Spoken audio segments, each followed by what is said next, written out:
الحمدللہ رب العالمین وبہ نستعین واشہد ان لا الہ الا اللہ وحدہ لا شریک لہ واشہد ان محمدا عبدہ ورسولہ خاتم النبیین صلی اللہ علیہ وعلی آلہ وصحبہ اجمعین اما بعد.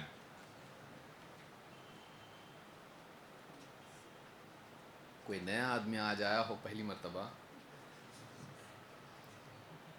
اور خاص کر کے وہ دوسرے شہر سے آیا ہو تو واپس جا بھی نہیں سکتا ہو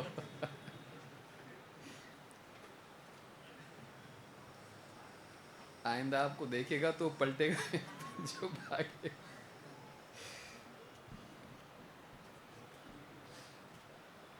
آپ اگلی مرتبہ داؤ جھگڑا کر لے گا آپ سے. ایسا تھوڑی رہتا ہے اتنی دیر تک بٹھا دے گا آپ کو.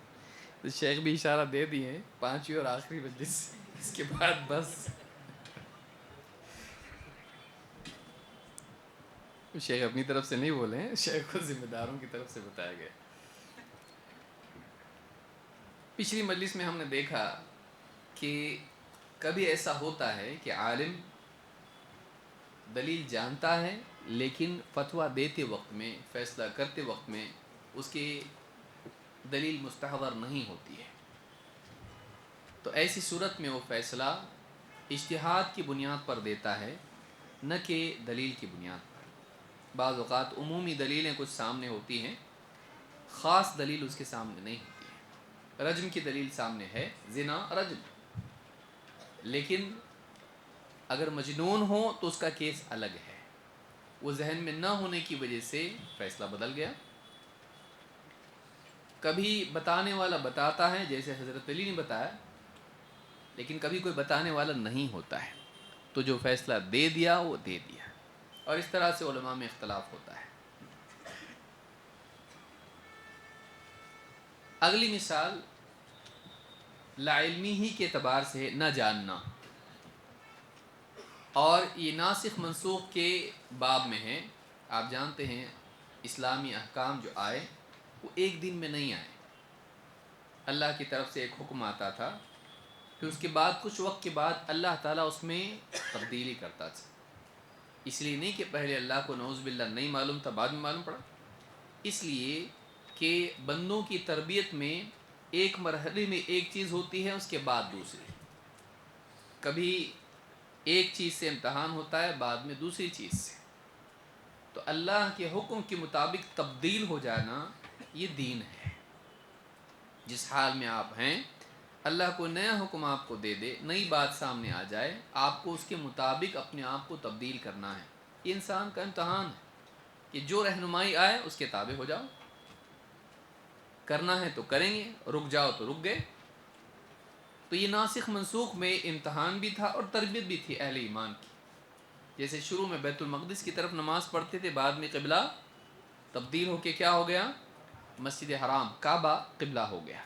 اس طرح سے کئی احکام ہیں. حلال و حرام کے مسائل میں بھی ایک چیز پہلے منع تھی, بعد میں وہ جائز کر دی گئی. ایک چیز شروع میں جائز تھی, بعد میں منع کر دی گئی. تو اس طرح سے دو مثالیں ہمارے سامنے ہیں. بعض اوقات علماء کے سامنے, کسی عالم کے سامنے ایک دلیل ہوتی ہے جو پرانی ہے, بعد والی نہیں ہوتی ہے. اس کا فیصلہ پرانی ہی دلیل پر ہوتا ہے, بعد میں آنے والے حکم کا اس کو علم نہیں ہوتا ہے. وہ پرانے ہی مسئلے پر اسی دلیل پر عمل کر رہا ہوتا ہے. جس کے پاس نئی دلیل آتی ہے, بعد والی دلیل آتی ہے, وہ اس کے مطابق عمل کرتا ہے. لہٰذا اس وجہ سے بھی علماء میں اختلاف ہوا ہے. مثال کے طور پر علقمہ اور اسود یہ تابعی ہیں. دونوں کہتے ہیں کہ انہما دخل علی عبداللہ, وہ دونوں کے دونوں عبداللہ ابن مسعود رضی اللہ تعالیٰ عنہ کے گھر میں گئے. فقال اصلی من خلفکم, انہوں نے پوچھا جو دوسرے لوگ تھے انہوں نے نماز پڑھ لی؟ قال نعم, کہا کہ ہاں. فقام بینہما وجعل احدہما عن یمینہ والآخر عن شمالہ, تو حضرت عبداللہ ابن مسعود نماز کے لیے کھڑے ہوئے. دونوں میں سے علقمہ اور اسود میں سے ایک کو دائیں اور ایک کو بائیں کھڑا کیا, درمیان میں خود رہے. ثم رکعنا, اور نماز پڑھی.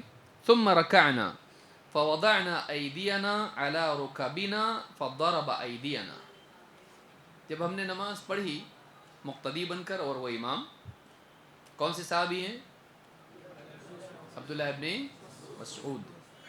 تو ہم نے اپنے ہاتھ رکوع کی حالت میں گھٹنوں پر رکھ دیے. تو کہتے ہیں کہ فضرب ایدینا ثم طبق بین یدیہ ثم جعلہما بین فخذیہ. انہوں نے ہمارے ہاتھ پر مارا. ہم نے گھٹنے پہ ہاتھ رکھے تو انہوں نے کیا کیا؟ ہاتھ پر مارا اور خود اپنے دونوں ہاتھ جوڑ کے اس طرح سے دونوں رانوں کے درمیان رکھ لیے. دونوں ہاتھ رانوں کے درمیان رکھ لیے. فلما صلی قال هكذا فعل رسول اللہ صلی اللہ علیہ وسلم. جب نماز سے فارغ ہوئے تو کہا اللہ کے رسول صلی اللہ علیہ وسلم نے ایسا ہی کیا تھا جیسے میں نے کیا. انہوں نے ہاتھ کہاں رکھے؟ گھٹنوں پر. اور انہوں نے ہاتھوں کو ہتھیلیوں کو جوڑ کے دونوں رانوں کے درمیان میں رکھ لیا. اس کو کیا کہتے ہیں؟ تطبیق. تطبیق اس کو کہتے ہیں. یہ صحیح مسلم کی حدیث ہے. دوسری روایت دیکھیے. مصعب بن سعد کہتے ہیں صلیت الی جنب ابی. یہ مصعب ابن سعد ابن ابی وقاص ہیں. یہ تابعی ہیں. ان کے والد صحابی سعد ابن ابی وقاص صحابی ہیں. کہتے ہیں صلیت الی جنب ابی. میں نے اپنے والد صاحب کی بغل میں نماز پڑھی، بازو میں نماز پڑھی. فطبقت بین کفی. میں نے کیا کیا؟ دونوں ہاتھوں کو جوڑا، ہتھیلیوں کو. ثم وضعتهما بین فخذی فنہانی ابی. اور دونوں ہاتھوں کو رانوں کے درمیان رکھ دیا. والد صاحب نے مجھ کو اس سے منع کیا. وہاں گھٹنوں پہ رکھنے سے انہوں نے ہاتھ مارا، یہاں رانوں کے درمیان ہاتھ رکھنے سے انہوں نے منع کیا. وہ بھی صحابی، یہ بھی صحابی. وقال كنا نفعله فنهينا عنه. کہا کہ ہم پہلے ایسا ہی کرتے تھے جیسا تم کر رہے ہو، لیکن بعد میں ہمیں اس سے منع کیا گیا. وَأُمِرْنَا أَن نَضَعَ أَيْدِيَنَا عَلَى الرُّكَبِ. اور ہمیں حکم دیا گیا کہ ہم اپنے ہاتھوں کو گھٹنوں پر رکھیں. صحابہ کو حکم کون دیتا تھا؟ تو صحابی جب کہے کہ ہمیں حکم دیا گیا تو اس سے مراد حکم دینے والا کون ہوتا ہے؟ نبی صلی اللہ علیہ وسلم. اس حدیث کو امام البخاری اور مسلم دونوں نے روایت کیا ہے. اب آپ کیا کریں گے؟ ہاں، پہلی حدیث سے معلوم ہوتا ہے کہ انہوں نے کس کا عمل بیان کیا؟ نبی صلی اللہ علیہ وسلم کا. غلط بولے وہ نہیں، انہوں نے دیکھا. دوسری حدیث میں انہوں نے اپنے بیٹے کو منع کیا ایسا نہیں، اور جواب میں کیا کہا کہ پہلے ہم ایسا کرتے تھے. یعنی یہ غلط نہیں تھا، یہ پہلے ہوتا تھا. ظاہر بات ہے نبی صلی اللہ علیہ وسلم بھی کیے، صحابہ بھی کیے، لیکن بعد میں ہم کو اس سے کیا کر دیا گیا؟ منع کر دیا گیا. کس نے منع کیا؟ نبی صلی اللہ علیہ وسلم نے. تو ہم کو اس سے منع کر دیا گیا. تو اور حکم کیا دیا گیا؟ کہاں ہاتھ رکھیں؟ گھٹنوں پر. تو پہلے کیا تھا اور بعد میں کیا آیا؟ ہاں، پہلے تطبیق تھا اور بعد میں گھٹنوں پر ہاتھ رکھنے کا حکم آیا. تو اس طرح سے تبدیلیاں آتی. پہلے نماز میں لوگ بات کر لیا کرتے تھے، بعد میں بات کرنا کیا ہو گیا؟ منع کر دیا گیا. ایسے کئی احکام ہیں جو شروع میں تھے، بعد میں اس میں تبدیلی آئی. یہ کیسا معاملہ ہے؟ پہلے کرتے تھے، بعد میں منع ہو گیا اور تبدیل کر دیا گیا. لیکن عبداللہ ابن مسعود کے سامنے وہ عمل نہیں تھا، اس لیے وہ پرانا ہی عمل کرتے رہے. کیونکہ انہوں نے کہا میں نے دیکھا ہے، تو ان کو معلوم نہیں تھا کہ یہ منسوخ ہے، منع ہے. بعض اوقات ہوتا ہے نا کہ ایک عمل یہ بھی ہے، ایک عمل یہ بھی ہے. تو یہ تو جانتے تھے کہ یہ عمل نبی صلی اللہ علیہ وسلم نے کیا ہے، ہم نے دیکھا ہے، ہم کو بولے کرنے کے لیے، لیکن یہ ان کے علم میں نہیں تھا کہ یہ منع ہوا ہے. کیونکہ وہ میڈیا کا زمانہ نہیں تھا اور صحابہ سفروں میں جا کے واپس آتے تھے. یہی صحابی کہتے ہیں میں شروع میں ہم نماز میں بات کر لیا کرتے تھے، پھر میں سفر میں چلا گیا، واپس جب آیا تو میں نے سلام کیا نبی صلی اللہ علیہ وسلم کو، آپ نے جواب ہی نہیں دیا. پہلے ہم سلام کا جواب نماز میں بھی دے دیا کرتے تھے، لیکن کہا کہ جواب ہی نہیں دیا. تو میرے دل میں باتیں آنے لگی، معلوم نہیں میرے سے کیا ایسی غلطی ہو گئی کہ آپ جواب ہی نہیں دے رہے ہیں. اور 50 قسم کی چیزیں سوچنے لگے، شاید یہ غلطی ہوگی، شاید یہ غلطی ہوگی. بعد میں جب اللہ کے نبی صلی اللہ علیہ وسلم نماز سے فارغ ہوئے تو آپ نے بتا دیا کہ یہ نماز میں اب کیا ہو گیا. تو پہلے ان کو وہ حکم معلوم تھا، بعد میں تبدیل ہوا تو یہ بھی معلوم ہو.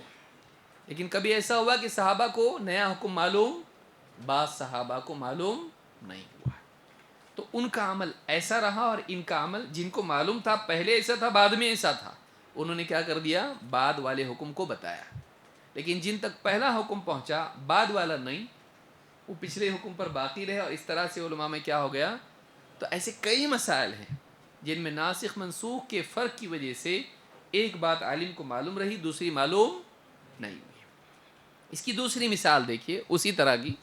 اب یہاں معاملہ الٹا ہو گیا کہ پہلے وہ چیز منع تھی بعد میں جائز ہو گئی.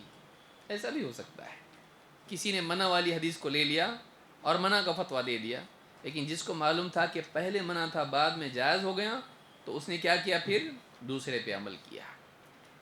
مثال کے طور پر اللہ کے نبی صلی اللہ علیہ وسلم کی حدیث ہے، افطر الحاجم والمحجوم.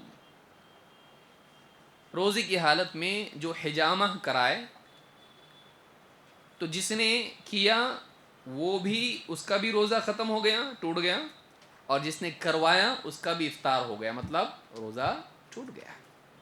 حجامہ کرنے والا، کرانے والا، دونوں کا روزہ ٹوٹ گیا.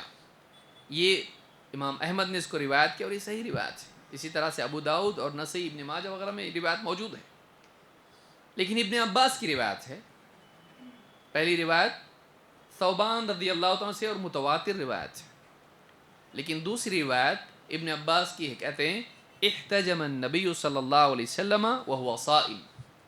اللہ کے نبی صلی اللہ علیہ وسلم نے روزی کی حالت میں حجامہ کروایا. پہلی میں کیا ہے، روزہ ٹوٹ گیا. دوسری میں کیا ہے، روزی کی حالت میں آپ نے کیا. اب ہم کیا کریں؟ تو بعض علماء اس طرف گئے جن کے پاس وہ حدیث پہنچی کہ روزہ افطار ہو جاتا ہے، کا مطلب روزہ ٹوٹتا ہے تو نہیں کرنا. بعض علماء اس طرف گئے کہ نبی صلی اللہ علیہ وسلم نے کیا ہے. اب اس میں بعض اوقات فیصلہ سامنے آتا ہے، بعض اوقات فیصلہ سامنے نہیں آتا ہے، اجتہاد کرنا پڑتا ہے. لیکن ایک حدیث ہمارے پاس ہے جس سے معلوم ہوتا ہے کہ دونوں میں کون سا پہلا ہے کون سا بعد والا ہے. کبھی ایسا بھی ہوتا ہے کہ نہ پہلی حدیث میں ہے کہ وہ مؤخر ہو گیا، نہ دوسری حدیث میں، تو پہلے کیا تھا معلوم پڑ رہا اس میں. یہ بھی ہو سکتا ہے، وہ بھی ہو سکتا ہے. لیکن ایک تیسری حدیث ہے جس میں صراحت نہیں ہے، لیکن اس سے سمجھ میں آتا ہے کہ کیا حکم اس میں ہے. انس ابن مالک رضی اللہ تعالیٰ کہتے ہیں، اول ما کرہت الحجامۃ للصائم. سب سے پہل روزے دار کے لیے حجامہ میں جو ناپسندیدگی کا اظہار نبی صلی اللہ علیہ وسلم نے کیا، اس کو مکروہ قرار دیا گیا، ناپسندیدہ قرار دیا گیا. وہ اس وقت تھا جب ان جعفر ابن ابی طالب احتجم وهو صائم. جب جعفر ابن ابی طالب نے حجامہ کروایا اور وہ روزے کی حالت میں تھے. فمر به صلی اللہ علیہ وسلم فقال افطر هذان. اللہ کے رسول صلی اللہ علیہ وسلم وہاں سے گزرے تو آپ نے دونوں سے کہا، حجامہ کرنے والا کروانے والا، کہا ان دونوں کا روزہ ٹوٹ گیا، ان دونوں نے افطار کر لیا، کا مطلب روزہ توڑ دیا. فطر کا مطلب ہوتا ہے ٹوٹنا، توڑنا. تو کہا کہ ان دونوں کا روزہ ٹوٹ گیا. ثم رخص النبی صلی اللہ علیہ وسلم بعد فی الحجامۃ للصائم. لیکن راوی کہتے ہیں، حضرت انس کہتے ہیں، پھر اس کے بعد اللہ کے رسول صلی اللہ علیہ وسلم نے حجامہ کے بارے میں آسانی کر دی، رخصت دے دی، ریلیف اس کے بارے میں دے دی، آسانی اس بارے میں دے دی. اور حضرت انس کے بارے میں راوی کہتے ہیں وَكَانَ أَنَسٌ يَحْتَجِمُ وَهُوَ صَائِمٌ. اور خود حضرت انس رضی اللہ تعالیٰ عنہ روزے کی حالت میں حجامہ کرواتے تھے. اب یہاں پر معلوم ہوا کہ آپ نے کہا ان دونوں کا روزہ ٹوٹ گیا، بعد میں کیا کہا. راوی کہتے ہیں پھر اللہ کے نبی صلی اللہ علیہ وسلم نے اس معاملے میں رخصت دے دی. تو رخصت اس معاملے میں ہوتی جو شروع میں منع ہوتا ہے، پھر آسانی آتی ہے. تو بعد میں آسانی آئی یا بعد میں منع آیا؟ پہلے روزہ ٹوٹنے کی بات آپ نے کی، اس کے بعد کیا کی، اس میں آسانی دی. تو علماء نے کہا کہ دیکھو پہلے منع تھا اور بعد میں کیا آیا، آسانی. تو اور حضرت انس جو اس حدیث کے راوی ہیں وہ حجامہ کرتے تھے یا نہیں کرتے تھے؟ روزے کی حالت میں حجامہ کرواتے تھے. اس سے معلوم ہوا کہ حجامہ سے روزہ اب ٹوٹتا نہیں ہے. تو بعد والا کون سا ہوا، نہیں ٹوٹتا. پہلے کیا تھا، ٹوٹتا. تو ایک چیز پہلے منع تھی یا جس سے روزہ ٹوٹنے کی بات بتائی گئی تھی، لیکن بعد میں وہ چیز، اس کا حکم بدل دیا گیا اور اس سے روزہ ٹوٹتا نہیں ہے۔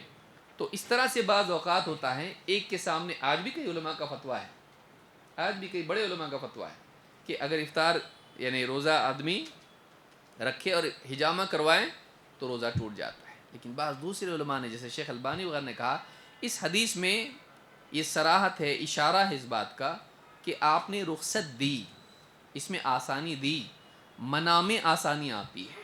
تو پہلے کیا تھا؟ منع، بعد میں کیا آئی؟ آسانی۔ تو افطار نہیں ہوتا ہے یہ بعد میں ہوگا، افطار ہوتا تھا یہ پہلے ہوگا۔ تو اس حدیث کو امام دارقطنی نے روایت کیا، لیکن بعض اوقات کوئی حدیث بعض علماء تک پہنچتی ہے، نہیں بھی پہنچتی، یا کبھی پہنچتی ہے اور ان کے نزدیک وہ روایت صحیح نہیں قرار پاتی، اس لیے اس کو قبول نہیں کرتے، ایسا ہوتا ہے۔ اس سے وہ مجرم نہیں ہو جاتے، بلکہ ان کی تحقیق یہی ہوتی ہے کہ نہیں ہمارے نزدیک یہ حدیث صحیح نہیں، وہ ایسے دل سے کچھ بھی بولتے ہیں نہیں، ان کے اپنے اصول ہوتے ہیں۔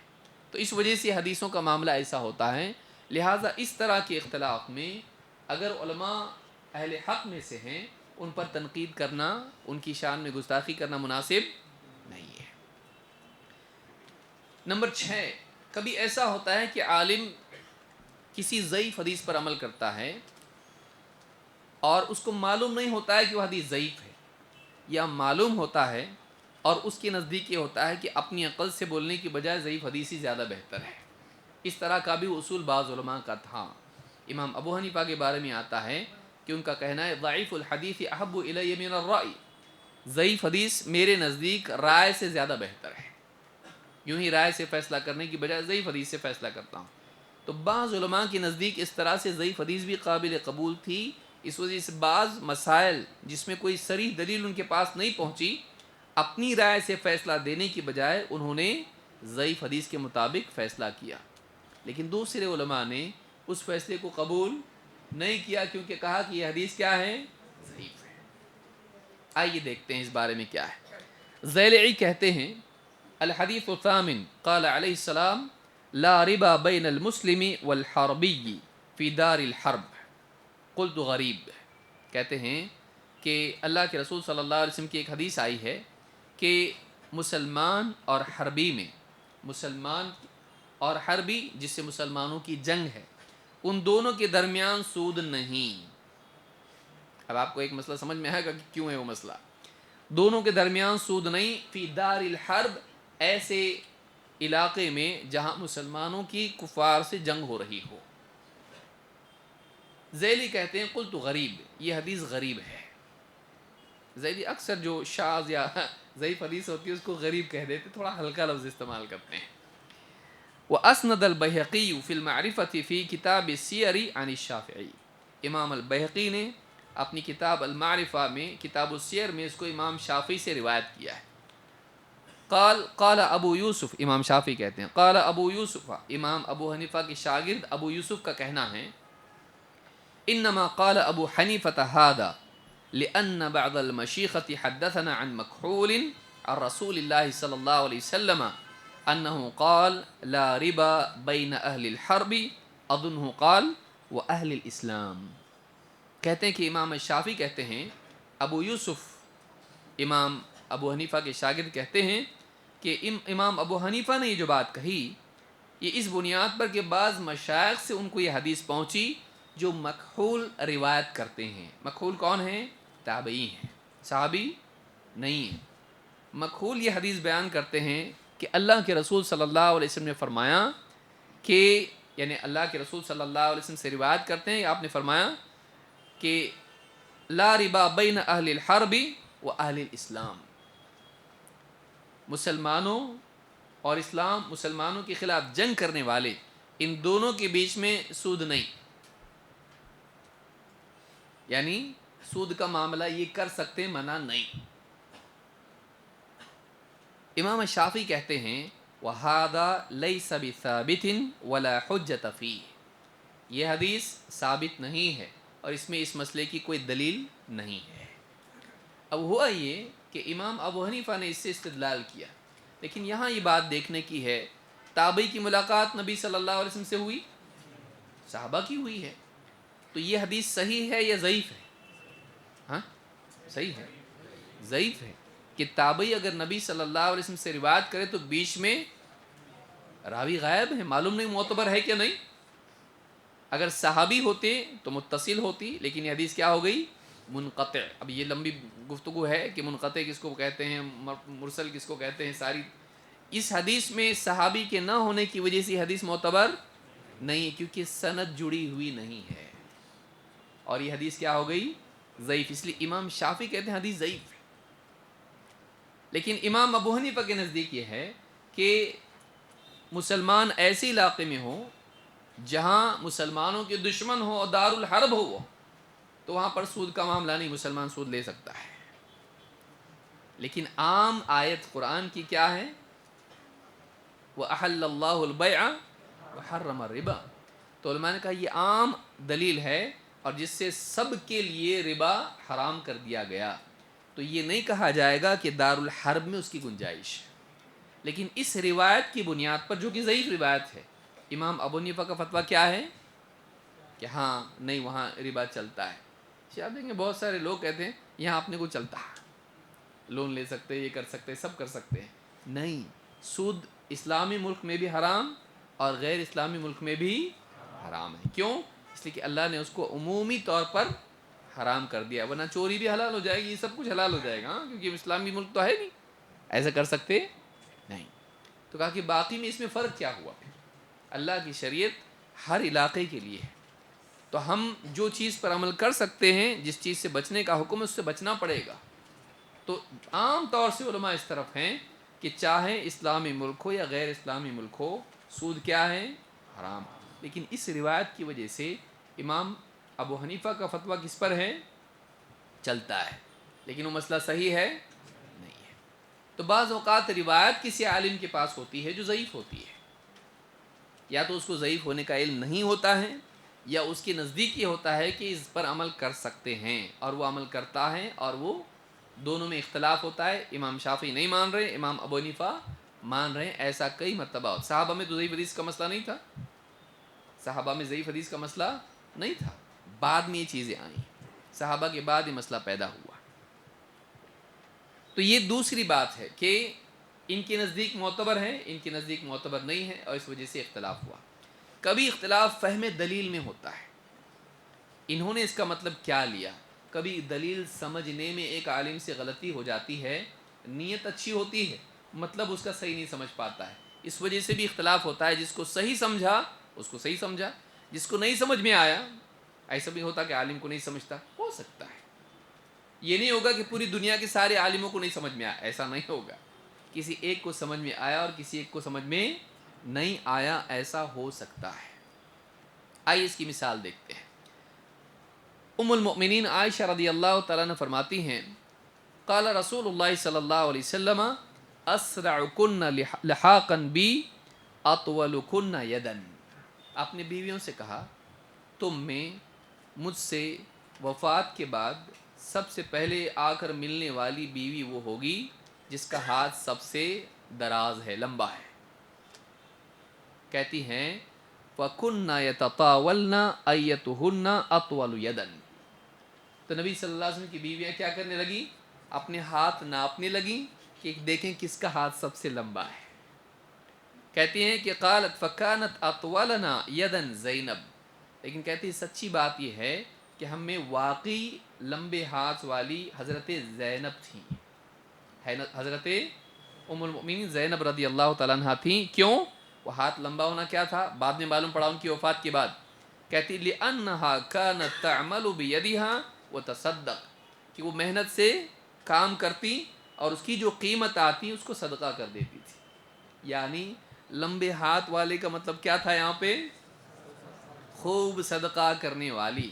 لیکن یہ کیا سمجھ رہے تھے اس سے؟ جس کا ہاتھ لینتھ میں زیادہ لمبا ہو. لیکن بات وہ نہیں تھی. آپ کی مراد یہ تھی کیونکہ وفات کے بعد معلوم پڑا ان کی وفات سب سے پہلے ہو گئی. تو کہا کہ پھر ان کی وفات پہلے ہوگی تو ہاتھ لمبے کا کیا مطلب ہے؟ ان کا ہاتھ تو نہیں تھا لمبا اتنا. تو پھر معنی کیا ہے؟ تو غور کرنے کے بعد سمجھ میں آیا کہ معنی یہ تھا کہ یہ زیادہ صدقہ کرنے والی تھیں، محنت کرتی تھی ہاتھوں سے، اس کی جب قیمت آتی تھی اس کو صدقہ کر دیتی تھی، اور خوب خوب صدقہ کرنے والی تھی. تو کبھی ایسا ہوتا ہے کہ حدیث کے سمجھنے میں بڑے سے بڑے عالم سے بھی چوک ہو جاتی ہے. تو اس طرح سے بعض اوقات ایک کی سمجھ میں آتی ہے، دوسرے کی سمجھ میں نہیں آتی ہے، اس وجہ سے بھی اختلاف ہو سکتا ہے۔ یہ حدیث مسلم کی ہے۔ اسی طرح کا ایک مسئلہ ہے، وہ کیا مسئلہ ہے؟ زکوٰۃ الجنین زکوٰۃ امہ، جنین کی زکوٰۃ اور زکوٰۃ میں فرق ہے۔ زکوٰۃ زائد سے، وہ زکوٰۃ جو ہم مال کی زکوٰۃ دیتے ہیں، اور زکوٰۃ جس کو ذال سے کہتے ہیں، وہ زکوٰۃ ہے جس کو ذبح کر کے جانور کھانے کے لیے حلال ہوتا ہے۔ جانور کا حلال ہو جانا کھانے کے اعتبار سے، اس کو کیا کہتے ہیں؟ زکوٰۃ، ذال والا۔ تو اللہ کے نبی صلی اللہ علیہ وسلم کی حدیث ہے زکوٰۃ الجنین زکوٰۃ امہ، جنین کی زکوٰۃ وہی ہے جو اس کی ماں کی زکوٰۃ ہے۔ جنین کس کو کہتے ہیں؟ جو ماں کے پیٹ میں بچہ ہوتا ہے۔ انسان کی بات نہیں ہو رہی ہے، جانور کی، بکری، گائے، اونٹنی، جس کو ہم ذبح کر کے کھانے کے لیے حلال کرتے ہیں۔ تو جانور کی، یعنی کہا کہ جنین کی زکوٰۃ، اس کا کھانے کے لیے حلال ہونا وہی ہے جو اس کی ماں کا ذبح کرنا ہے۔ اب اس میں مطلب کیا ہے؟ دو مطلب علماء نے لیے۔ ایک مطلب یہ لیا کہ اگر کسی جانور کو ذبح کر دیا، اونٹنی کو ذبح کر دیا، اور اس کے پیٹ سے مردہ بچہ نکل آیا، ذبح کرنے کے بعد پیٹ چاک کیا تو اس میں سے بچہ نکلا مرا ہوا، اب اس کا گوشت حلال ہے کہ حرام؟ اس کو تو ذبح کیے تھے کہ نہیں؟ ہاں بول رہے کچھ لوگ، بہت دیر ہو گئی، ہاں بہت لمبا ہو گیا آج۔ اس کی ماں کو ذبح کی، اونٹنی کو، اس کے پیٹ سے مرا ہوا بچہ نکلا، یہ جائز ہے کھانا کہ نہیں؟ تو بعض علماء نے کہا کہ دیکھو حدیث میں بتایا گیا ہے جنین کی زکوٰۃ، جنین کا حلال کرنا وہی جو ماں کا، تو ماں کو ذبح کر دی تو یہ بھی حلال ہے۔ اس کو ذبح نہیں بھی کیا، اگر مردہ پیدا ہوا اس کا گوشت کھا سکتے ہیں، اس کو ذبح کرنے کی ضرورت نہیں ہے۔ دوسروں نے کہا نہیں، اس کا مطلب یہ ہے کہ اس کے حلال ہونے کا طریقہ وہی ہے جو اس کی ماں کے حلال ہونے کا طریقہ ہے، کہ جیسا اس کو ذبح کرتے ہیں تب وہ حلال ہوتا ہے، ویسے ہی اس کو ذبح کریں گے تو حلال ہوگا، نہیں تو حلال ہوگا نہیں۔ اب اس طرح سے دو قول ہو گئے۔ احناف کے نزدیک وہ بچہ حلال ہوتا ہے نہیں، اور یہی بات امام ابو حنیفہ کے بارے میں علماء نے لکھی، لیکن عام طور سے علماء دوسری طرف ہیں، کہتے حلال رہتا ہو ذبح نہیں بھی کیے تو۔ کیوں؟ اس لیے کہ اس کے لیے حدیث ہے جو یہاں نہیں پہنچی۔ امام ابو داؤد نے اس کو روایت کیا ہے، ابو سعید خدری رضی اللہ عنہ کہتے ہیں قلنا یا رسول اللہ ننحر الناقۃ ونذبح البقرۃ والشاہ، ہم اونٹنی ذبح کرتے ہیں، نحر کرتے ہیں، اور اسی طرح سے گائے اور بکری ذبح کرتے ہیں، فنجد فی بطنها الجنین، پھر اس کے پیٹ میں سے بچہ نکل آتا ہے، جنین، اس کو جنین کہتے ہیں، ابھی وہ پیدا نہیں ہوا، پیٹ میں سے نکلا، انلقیہ ام نأکلہ، اسے ہم پھینک دیں یا کھا سکتے؟ جو بچہ مردہ پیدا ہوا اس کو ہم، زندہ پیدا ہوا تو ذبح کرنا پڑے گا نا، بغیر ذبح کرے کیسا کھائیں گے؟ یہ مردہ کی بات ہو رہی ہے، تو اس کو ہم پھینک دیں یا کھا سکتے ہیں؟ آپ نے فرمایا قال کلوہ ان شئتم، اگر تم چاہو تو کھاؤ، اگر تم چاہو تو کھاؤ، فإن ذکاتہ ذکات امہ، اس لیے کہ اس کے حلال ہونا اس کی ماں کا ذبح کر دینا ہے۔ اس حدیث سے کیا معلوم ہوا؟ آپ نے اجازت دی کھانے کی یا منع کیا؟ معلوم ہوا کہ اگر وہ مردہ بھی پیدا ہو جائے تو اس کو کھا سکتے ہیں۔ اب یہ حدیث، دونوں حدیثوں میں پچھلی حدیث کے معنی میں دو معنی جو سامنے آ رہے ہیں، اس میں سے ایک کی تعین کر دی کہ وہ جانور کیا ہے جو پیٹ سے مردہ پیدا ہوا ہے، مردہ باہر آیا ہے، وہ حلال ہے کہ حرام ہے؟ تو اس طرح سے بعض اوقات کچھ دلائل سے بات سامنے آتی، لیکن کچھ دلیلیں علماء تک پہنچی، تمہر تک کچھ نہیں پہنچا تو بعد والوں میں بہت ممکن ہے کہ نہ پہنچا، یہ نہیں کہہ سکتے کہ نہیں ان تک پہنچا ہی ہوگا، نہیں، ضروری نہیں، کئی حدیثیں ان تک نہیں پہنچی۔ تو اس طرح سے بعض مسائل میں ایسا ہوتا ہے کہ دلیل کے سمجھنے میں فرق ہو جاتا ہے اور فیصل دلیل ان تک نہیں پہنچ پاتی ہے، تو ایک عالم کا ایک فتویٰ ہوتا ہے، دوسرے عالم کا دوسرا، اور بھی اس میں بحث ہو سکتی ہے، لیکن یہ بطور موٹی موٹی مثالیں بیان کر رہا ہوں میں۔ کبھی ایسا ہوتا ہے کہ نبی صلی اللہ علیہ وسلم کے ایک ہی حکم کی، جیسے پچھلی حدیث میں تھا دو مطلب لیے جاتے ہیں، عموم کو سامنے رکھتے ہوئے اصل دلیل کے ساتھ تعارض کی وجہ سے نہیں مانا جاتا ہے یا دوسرا مانا لیا جاتا ہے۔ آئیے دیکھتے ہیں اس کی مثال کیا ہے۔ پہلی ہی سے سمجھ لیجئے، ملحق اس کو سمجھیے، دلیل کے سمجھنے میں فرق۔ عن ابن عمر رضی اللہ عنہما قال قال النبی صلی اللہ علیہ وسلم قال النبی صلی اللہ علیہ وسلم لنا لما رجع من الاحزاب۔ حضرت عبداللہ ابن عمر کہتے ہیں جب ہم احزاب کی جنگ سے لوٹے تو اللہ کے نبی صلی اللہ علیہ وسلم نے ہم سے کہا لا یصلین احد العصر الا فی بنی قریظہ، کوئی بھی نماز نہیں پڑھے گا عصر کی جب تک کہ وہ بنی قریظہ میں نہ پہنچ جائے۔ بنی قریظہ وہاں علاقے میں نہیں پہنچے، اس قبیلے میں نہیں پہنچے، نماز نہیں پڑھے گا۔ کون سی؟ عصر کی نماز۔ اب صحابی کہتے ہیں جب نکلے پہنچنے کے لیے فَأَدْرَكَ بَعْضَهُمْ الْعَصْرُ فِي الطَّرِيقِ، کچھ لوگ راستے ہی میں تھے کہ عصر کا وقت آ گیا۔ آپ نے کیا حکم دیا ہے؟ بنو قریظہ میں پہنچ کے ہی عصر کی نماز پڑھیں گے، اس سے پہلے نہیں۔ اب راستے میں نماز کا وقت ہو گیا۔ فقال بعضهم لا نصلي حتى نأتيها، کچھ لوگوں نے کہا ہم نماز نہیں پڑھیں گے جب تک کہ بنو قریظہ میں پہنچیں گے نہیں، کیونکہ حکم یہی ہے۔ وقال بعضهم بل نصلي، بعض صحابہ نے کہا نہیں بلکہ ہم نماز پڑھیں گے۔ لم يرد منا ذلك، اللہ کے نبی صلی اللہ علیہ وسلم کے بولنے کا مطلب یہ نہیں تھا کہ تم نماز قضا کرو، بولنے کا مطلب یہ تھا کہ جلدی پہنچو، وہاں پہنچ کے ہی پڑھنا ہے آپ نے کو۔ تو یہ تھوڑی بولے تھے کہ نماز قضا کرو، یعنی وہاں پڑھنا ہے، یعنی وقت پہ پہنچو اور وہاں پڑھو۔ اب بعض نے یہ مطلب لیا، بعض نے وہ مطلب لیا۔ انہوں نے عموم کو بنیاد بنایا کہ نماز اپنے وقت پر پڑھی جائے گی، ان الصلاۃ کانت علی المؤمنین کتابا موقوتا، تو نبی صلی اللہ علیہ وسلم نماز قضا کرنے کے لیے تھوڑی بولیں گے۔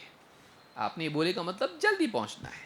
میں نے کہا نہیں، ہم کو بولیں پڑھنا ہی نہیں وہاں پہنچے بغیر، ہم وہیں جا کے پڑھیں گے چاہے کتنی بھی دیر ہو جائے۔ اب کیا کریں گے آپ بتائیے، کون سا دونوں میں سمجھ رہے؟ کبھی ایسا بھی ہوتا ہے۔ اب جب ایسا ہوا، کچھ نے نماز پڑھی کچھ نے نہیں پڑھی، وہاں پہنچ کے ہی پڑھی، قضا ہوئی پھر بھی پڑھ دی۔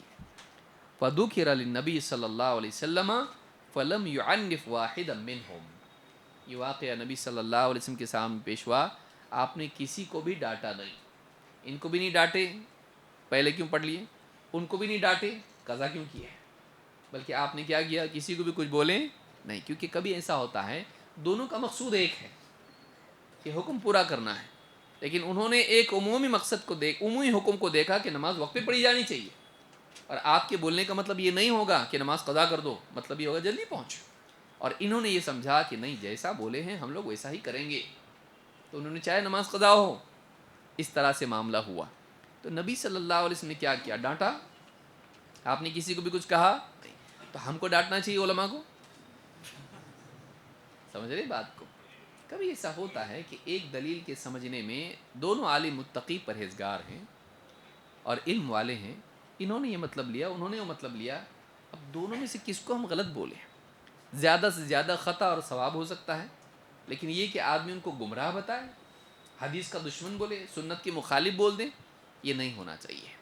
تو اہل حق علماء اگر واقعی اللہ سے ڈرنے والے، علم والے، تقوی والے علماء میں اس طرح کا معاملہ رہے، اہل بدعت کو چھوڑ دیجئے، اہل حق کے بارے میں بات کر رہا ہوں، ان میں بھی ایسا ہوتا ہے، صحابہ اہل حق ہیں، اب کیا کریں گے آپ، کسی کو مجرم بنائیں گے؟ نہیں۔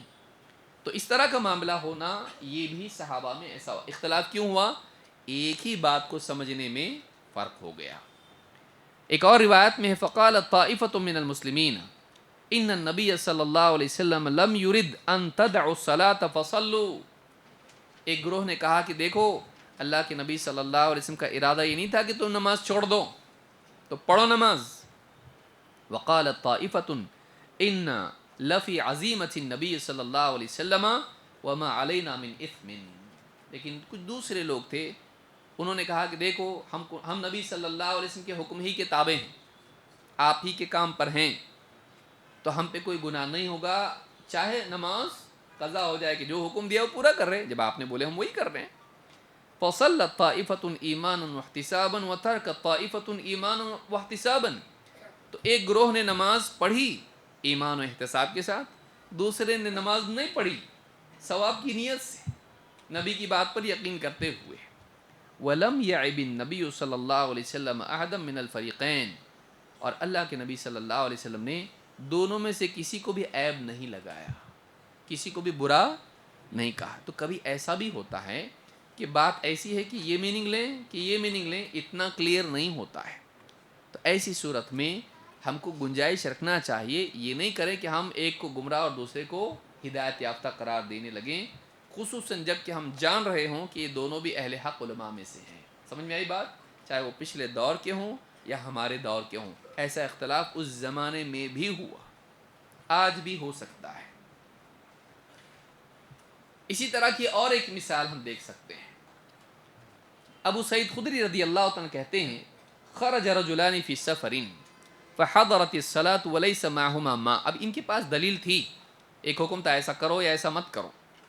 اب ان کے پاس کچھ حکم ہی نہیں تھا اور نئی حالت پیش آئی، ایک نیا مسئلہ پیش آیا جو دونوں کو بھی نہیں معلوم تھا کیا کرنا ہے. تو ابو سعید خدری کہتے ہیں دو آدمی سفر میں نکلے. خرج رجلان فی السفر، ان نبی صلی اللہ علیہ وسلم کے زمانے میں. فحضرت الصلاة وليس معهما ماء، کہ نماز کا وقت آ گیا لیکن دونوں کے پاس پانی نہیں تھا.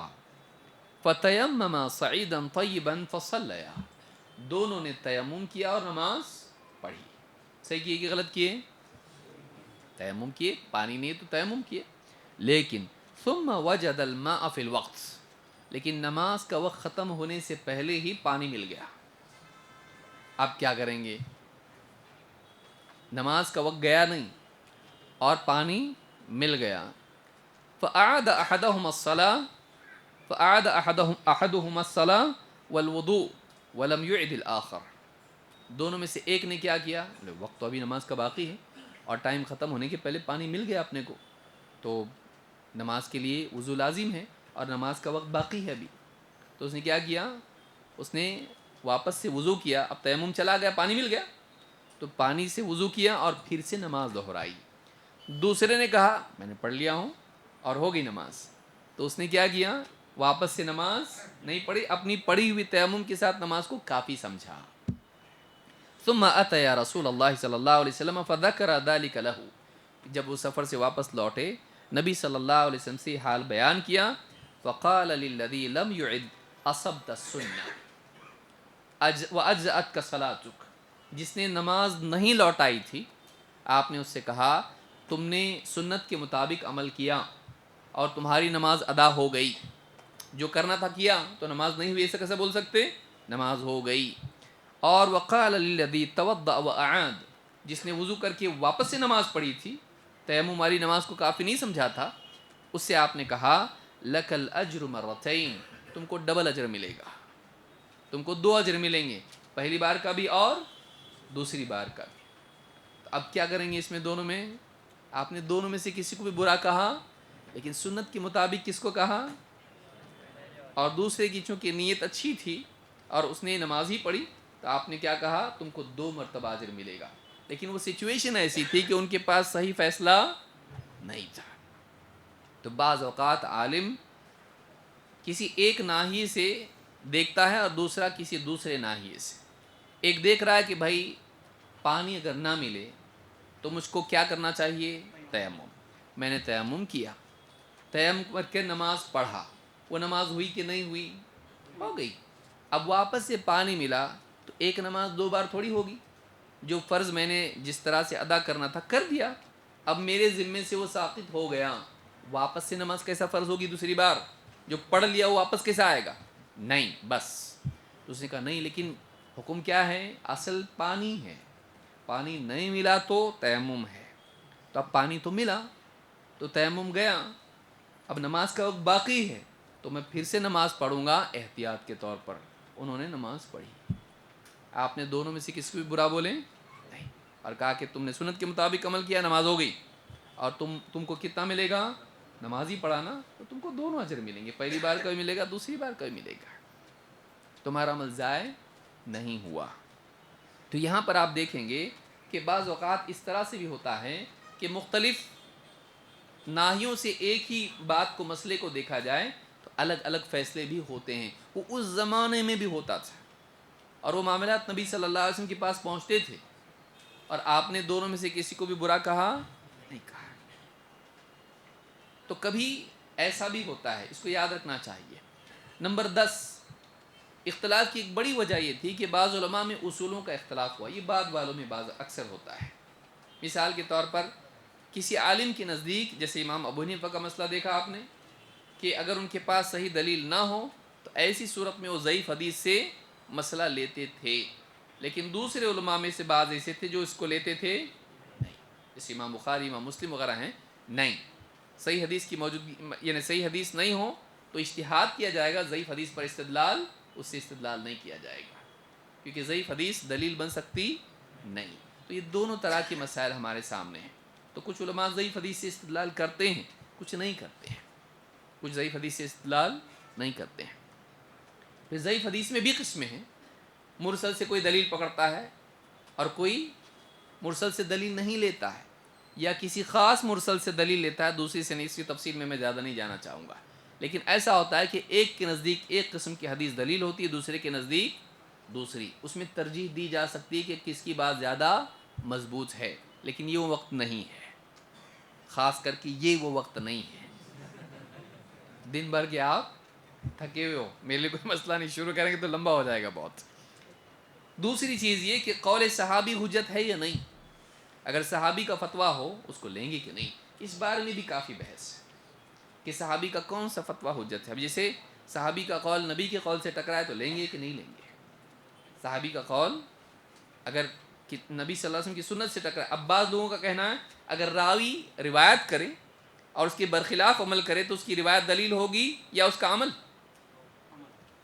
تو اب دونوں قول اس میں بعض کے نزدیک یہ ہے کہ یعنی دلیل لیں گے اس کی روایت سے، کیونکہ ہم اس کے مکلف ہیں کہ جو بیان کیا نبی کی بات کو اس پہ عمل کریں گے.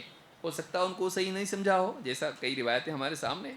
بعض نے کہا نہیں، امام الطحاوی کہتے ہیں کہ اگر راوی کسی حدیث پر عمل نہیں کر رہا ہے کا مطلب اس کی نزدیک وہ منسوخ ہے.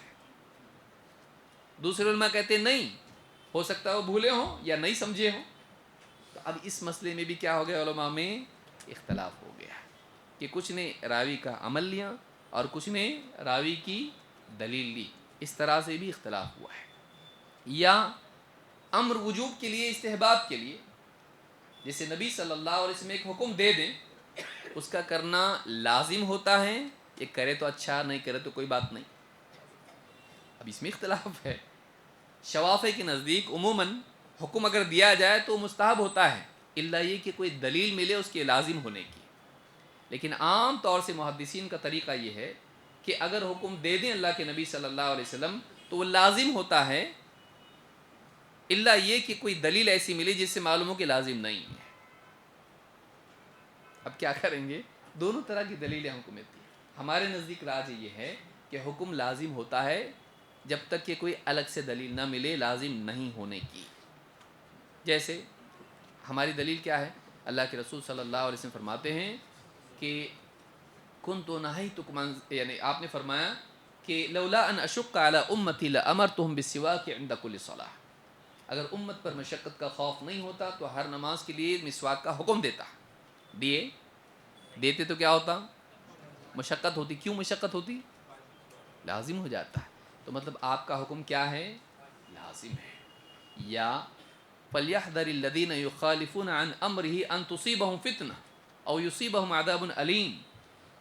ان لوگوں کو ڈرنا چاہیے جو اس رسول کے حکم کی خلاف ورزی کرتے ہیں کہ کہیں وہ فتنے میں گرفتار نہ ہو جائے، یا کہیں عذاب، دردناک عذاب ان کو اپنی دبوش میں نہ لے لے.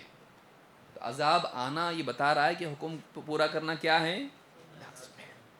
تو اس طرح سے، اور اس میں بھی بہت تفصیل ہے، لیکن بعض علماء کے نزدیک یہ لازم ہے امر، اور بعض علماء جیسے شوافی وغیرہ کے نزدیک لازم نہیں ہوتا ہے، وہ عمل کیا ہوتا ہے، مستحب ہوتا ہے. یعنی اچھا ہے کہ یہ تو لازم نہیں ہے، لیکن زیادہ مضبوط بات کیا ہے، لازم. حکم دے اور پورا نہیں کرنا، ایسا نہیں ہوتا، پورا کرنا ہے حکم، لازم ہو. اسی طرح سے قیاس حجت ہے کہ نہیں، یعنی ایک مسئلہ پہلے موجود تھا، اسی پر دوسرا مسئلہ قیاس کر کے فیصلہ لے سکتے یا نہیں جو اس زمانے میں نہیں ہوا. بعض علماء جیسے ابن حزم وغیرہ جو ہیں اس کے قائل ہے کہ قیاس حجت نہیں ہے، اور وہ بڑے علماء میں سے ہیں، ظاہری. لیکن بعض دوسرے علماء اور عام طور سے علماء کا کہنا ہے کہ قیاس دلیل بنتا ہے. یعنی مثال کے طور پر ڈرگز جائز ہے کہ حرام ہے؟ دلیل ہے آپ کے پاس اس کی؟ ڈرگز حرام ہے نہیں ہے، لیکن کیا ہے؟ نشے والی وہ چیز ہے. تو آپ نے کیا کیا؟ اس زمانے میں کیا حرام تھا؟ شراب، خمر ہے نا. تو اس زمانے میں شراب حرام تھی. شراب سے کیا ہوتا؟ نشہ. تو اب جس چیز سے نشہ ہوتا یہ شراب کی وجہ ہے، وہ وجہ کسی اور چیز میں ہو جو اس زمانے میں تھی. ہاں اس زمانے میں ہوتی نہیں تھی. چرس گانجا وغیرہ تھا اس زمانے میں. تو وہ چیز اگر آج بھی ہے لیکن شکل بدل گئی لیکن وجہ وہی ہے. میں موٹا بتا رہا ہوں آسان کر کے اس کو، ورنہ وہ چار چیزیں ہوتی ہیں: اصل، فرع، علت اور حکم. چار ہوتا ہے اس کے اندر: اصل، فرع، علت اور حکم. شراب اصل ہے، اس کی فرع کیا ہے؟ آج جو ڈرگز ہو رہا ہے. شراب کے حرام ہونے کی علت کیا تھی؟ نشہ. تو وہی حکم ڈرگز پہ بھی لگے گا. تو چار چیزیں اس کو کہتے ہیں: اصل، فرع، علت اور حکم. تو اس کو قیاس کہتے ہیں. بعض علماء کے نزدیک جیسے ابن حزم ہے قیاس حجت نہیں ہے، بعض کے نزدیک قیاس حجت ہے. اب اس میں اور اختلاف ہے کہ بعض علماء کے نزدیک اگر قیاس بعض صحابہ کی روایت کے مقابلے میں ہو تو قیاس کو ترجیح دیں گے، جیسے ابو ہریرہ، جو کہ صحیح بات نہیں ہے. لیکن عام طور سے علماء کا کہنا یہ ہے کہ روایت اگر موجود ہے تو روایت کی موجودگی میں قیاس نہیں کریں گے. کسی چیز کے بارے میں صاف حکم موجود ہے، قیاس نہیں کریں گے. تو اس طرح سے بھی اختلافات ہوئے ہیں. پھر اسی طرح سے جیسے راوی کا عمل حدیث کے خلاف ہو تو کیا کریں گے؟ حدیث پر عمل کریں گے یا راوی کے؟ اس میں بھی مختلف اقوال علماء کے ہیں. تو کسی نے اس کو ترجیح دی اور کسی نے اس کو ترجیح دی مختلف اسباب کی وجہ سے. تو علماء میں کئی، اب یہ میں سارے اسباب بیان نہیں کیا ہوں، یہ کچھ اسباب ہیں. اس کی اور تفصیل میں اگر آپ جائیں گے بہت ساری مثالیں آپ کے سامنے آ سکتی ہیں.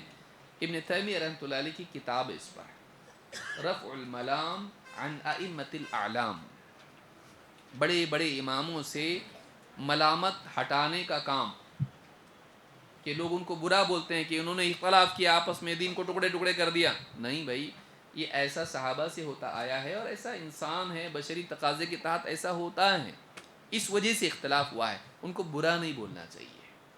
تو اس طرح سے یہ معاملہ علماء کے درمیان ہوا ہے. اب میں اختصار کے ساتھ میں بتا رہا ہوں ہم کو کیا کرنا چاہیے. ٹھیک، آخری بات دھیان سے سنیں گے. وقت ہمارے پاس ہے، تھوڑا سا مؤخر بھی ہو سکتا ہے لیکن اس کو ہم مکمل کر دیں گے. نمبر 1، شیخ گھبرا رہے، مجھ کو دیکھ کر میں کیا بولا آپ کو بول رہے مجھ کو دیکھ کر بول رہے میں تھوڑی بولا آپ کو جلدی ختم کرو. سب سے پہلی چیز ہماری ذمہ داری، جو علماء میں اختلاف ہوتا ہو، چاہے وہ ماضی کے علماء ہوں یا آج کے اہل حق علماء، ان میں بھی اختلاف ہوتا ہے. ہماری ذمہ داری کیا ہے؟ نمبر 1، علماء کا احترام. کچھ لوگ ڈر گئے اور مؤخر کریں گے مطلب 10 بجا دیں گے، جلدی سے ختم کریں گے اس کو. میں موٹا موٹا سمجھا رہا ہوں، تقریباً چیزیں آپ سنے بھی ہوں گے اس میں. ایک، علماء کا احترام کرنا. جب ان کے پاس عذر موجود ہے تو آپ ان کے خلاف زبان درازی نہیں کر سکتے، ان کا احترام کرنا. اللہ کے نبی صلی اللہ علیہ وسلم فرماتے ہیں: لیس من امتی من لم یجل کبیرنا ویرحم صغیرنا ویعرف لعالمنا حقہ. وہ ہم میں سے نہیں، وہ میری امت میں سے نہیں جو ہمارے بڑوں کی تعظیم نہ کریں، چھوٹوں پر رحم نہ کریں اور ہمارے عالم کا حق نہ جانیں. عالم کا حق ہوتا ہے کہ اس کی عزت کا دفاع کیا جائے، اس کی دینی دعوت میں، اس کی دینی خدمات میں اس کا تعاون کیا جائے.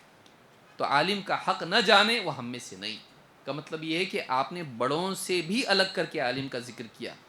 جو بزرگ ہمارے ہیں، عمر دراز ہیں، ان سے بھی الگ کر کے عالم کو ذکر کیا، کیونکہ یہ بڑوں کی ایک اسپیشل کیٹیگری ہے. چھوٹوں میں تو نہیں آتا وہ، ہاں رحم کرو عالم پہ، بڑوں میں آتا ہے وہ.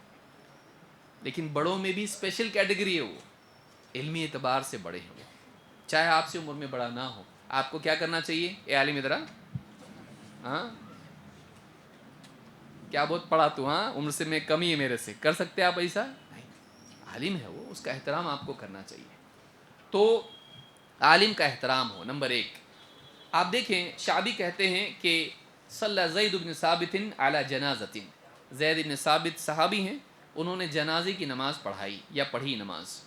ثم قربت له بغلۃ لیرکبها، ان کے سامنے ایک خچر لایا گیا جس پہ سوار ان کو ہونا تھا. فجاء ابن عباس فاخذ برکابه، ابن عباس آئیں اور اس کی یعنی رکاب جہاں پاؤں رکھتے ہیں اور پاؤں رکھے اوپر سوار ہوتے ہیں اس کو پکڑ لیا تاکہ پاؤں رکھیں اس پہ. فقال له زید خل عنه یا ابن عم رسول اللہ صلی اللہ علیہ وسلم، خل عنه، اے اللہ کے نبی صلی اللہ علیہ وسلم کے چچا زاد بھائی چھوڑ دیجئے، آپ کیوں پاؤں سے پکڑ رہے ہیں، میں ہاتھ سے پکڑ رہے ہیں، میں پاؤں رکھتا ہوں اس کے اوپر. فقال ابن عباس ہاکذا یفعل بالعلماء والکبراء، علماء اور بڑوں سے ہم ایسا ہی کرتے ہیں، علماء اور بڑوں کے ساتھ ایسا ہی کیا جاتا ہے. تو آپ دیکھیں علماء کا احترام صحابی کر رہے ہیں. آج ہم کیا بولیں گے ایسا کرنے والے کو، صوفی ہو گیا یہ. ہاں، عالموں کی خدمت کرنا، ان کا احترام کرنا، جہاں پاؤں رکھ کے چڑھتے ہیں گھوڑے پر یا سواری پر وہاں وہ پکڑا کہ آپ سوار ہو جاؤ اس کے اوپر. تو علماء کا احترام کرنا چاہیے، ان کی شان میں گستاخی نہیں کرنا چاہیے. اللہ کے نبی صلی اللہ علیہ وسلم کی حدیث ہے کہ ان اللہ لا يقبض العلم انتزاعا ينتزعه من العباد، اللہ تعالیٰ علم کو یوں ہی تم سے چھین نہیں لے گا کہ بندوں سے اٹھا لے. ولكن يقبض العلم بقبض العلماء، بلکہ اللہ تعالیٰ علم کو اٹھائے گا علماء کے اٹھانے سے. حتى اذا لم يبق عالما اتخذ الناس رؤوسا جهالا، یہاں تک کہ جب عالم باقی نہیں رہے گا لوگ جاہلوں کو اپنا سردار بنائیں گے. فسئلوا فافتوا بغیر علم فضلوا واضلوا، وہ سوال پوچھیں گے اور ایسے جاہل بغیر علم کے جواب دیں گے، خود بھی گمراہ ہوں گے دوسروں کو بھی گمراہ کریں گے. بخاری مسلم کی حدیث. معلوم ہے کہ علماء کا وجود امت کے لیے گمراہی سے حفاظت ہے. جب علماء چلے جائیں گے گمراہ سردار بن جائیں گے اور سارے لوگوں کو بھٹکا کے چھوڑیں گے. تو علماء جب تک زندہ ہیں ان کی قدر کرنا چاہیے. اس حدیث سے معلوم ہوتا ہے کہ علماء کی امت میں بہت بڑی اہمیت ہے، وہ گمراہی سے آڑ ہیں، بچاؤ ہے ہمارے لیے. 3 یا 2، علماء سے حسن ظن رکھنا، ان سے جو بھی علمی غلطی ہو جاتی ہے فیصلوں میں، اجتہادات میں، فتویٰ دینے میں، ان سے اچھا گمان رکھنا. اتنے بڑے بڑے امام ہو کہ دیکھو کیسا غلط فتوے دے دیے، کیا کام کرے ان لوگوں نے، ہم کو معلوم ہے ان کو کیوں معلوم نہیں پڑا. اچھا گمان رکھنا، انہوں نے مخالفت کی نیت سے، سنت کی مخالفت کی نیت سے فیصلہ نہیں کیا ہوگا. ممکن ہے ان کے سامنے کوئی اور دلیل ہو یا ان کو حدیث نہیں پہنچی ہو، اگرچہ ان کا فیصلہ صحیح نہیں ہے لیکن پھر بھی ان کے بارے میں بدگمانی رکھنا کہ انہوں نے اسلام دشمنی کا فریضہ انجام دیا، نہیں. ان کے بارے میں اچھا گمان رکھنا کہ ہو سکتا ہے ان تک دلیل نہ پہنچی ہو یا انہوں نے کچھ اور مطلب لیا ہو. ابن عباس کہتے ہیں اللہ تعالیٰ نے فرمایا یا ایھا الذین آمنوا اجتنبوا کثیرا من الظن، اے ایمان والو بہت سے گمانوں سے بچو. کہتے ہیں نہى اللہ المؤمن ان یظن بالمؤمن شرا، اللہ تعالیٰ نے مومن کو اس بات سے منع کر دیا ہے کہ وہ دوسرے مومن کے بارے میں بدگمانی کرے. عام مسلمان کے بارے میں آپ بدگمانی نہیں کر سکتے، اتنے بڑے بڑے اماموں کے بارے میں کر سکتے جو آپ سے زیادہ اللہ سے ڈرنے والے، آپ سے زیادہ علم رکھنے والے تھے. ان کے بارے میں اچھا گمان کرنا چاہیے کہ برا، کچھ نہ کچھ ایکسکیوز آپ تلاش کرنا اس کے بارے میں، وہ آپ کو نہیں بتائے گا، آپ نے اس کے بارے میں تلاش کرنا. عالم کی غلطی پر اس کے لیے آپ عذر تلاش کریں. محمد ابن سیرین کہتے ہیں اذا بلغک عن اخیک شیء فالتمس له عذرا، اگر اپنے بھائی سے تجھ کو کوئی غلط بات پہنچے اس کی طرف سے، اس کے لیے کوئی عذر تلاش کر، کوئی ایکسکیوز ڈھونڈ اس کے لیے. فإن لم تجد له عذرا فقل له عذر، اگر اس کو کوئی عذر نہ ملے تو کہے نہیں ہوگا اس کے پاس کچھ نہ کچھ عذر، اپنی طرف سے کہے کہ اس کے پاس کچھ نہ کچھ عذر ہوگا، یوں ہی جان بوجھ کے وہ اللہ اور اس کے رسول کی مخالفت نہیں کرے گا. 3 علماء کی خدمات کا اعتراف کرنا اور اس سے استفادہ کرنا. یہ نہیں کہ کسی ایک عالم سے کسی مسئلے میں یا 1 یا 10 مسئلے میں غلطی ہو جائے آپ اس کی ساری زندگی بھر کی خدمات کو ٹوکری میں ڈال دیں. کیسا عالم ہے دیکھو یہ فتویٰ غلط دیا، یہ غلط دیا، یہ غلط دیا. 1000 فتوے اس نے صحیح دیے، 10 اگر غلط دے دیے آپ 1000 کی ناقدری کریں گے. 50 کتابیں اس نے لکھی، اتنی خدمات دین کی انجام دی، لیکن 2-4 غلطیاں فتووں میں اس سے ہو گئی، آپ اس کو کیا پورا کنڈیم کر دیں گے؟ نہیں. اس کی خدمات کا اعتراف کرنا، جو صحیح کام اس نے کیے ہیں ان کو قبول کرنا. یہ میں اہل بدعت کے بارے میں نہیں بول رہا ہوں ورنہ جائیں گے آپ پورے دن بھر کا چوپٹ کر دیں گے پورا. یہ میں کس کے بارے میں بول رہا ہوں؟ جب میں علماء بول رہا ہوں کا مطلب علماء اہل بدعت نہیں، تو یہ اہل حق علماء کی بات کر رہا ہوں میں. تو ان کی خدمات کو سراہنا، اس کی قدر کرنا. اللہ کے نبی صلی اللہ علیہ وسلم فرماتے ہیں من لم یشکر الناس لم یشکر اللہ. جو لوگوں کا شکر ادا نہ کریں، ان کی خدمات کو اپریشیٹ نہ کریں، اس نے اللہ کا بھی شکر نہیں کیا. مطلب بندوں نے دین کے لیے جو خدمات انجام دی ہیں، آپ کو اس کو قدر کرنا چاہیے. غلطیاں تو سبھی سے ہوتی ہیں، لیکن جو بڑے بڑے کارنامے انہوں نے انجام دیے، آپ اس کو سب رد کر دیں گے دو چار غلطیوں کی وجہ سے؟ نہیں.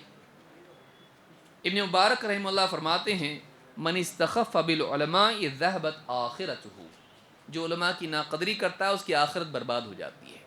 جو علماء کی ناقدری کرتا ہے اس کی آخرت برباد ہوتی ہے. 4.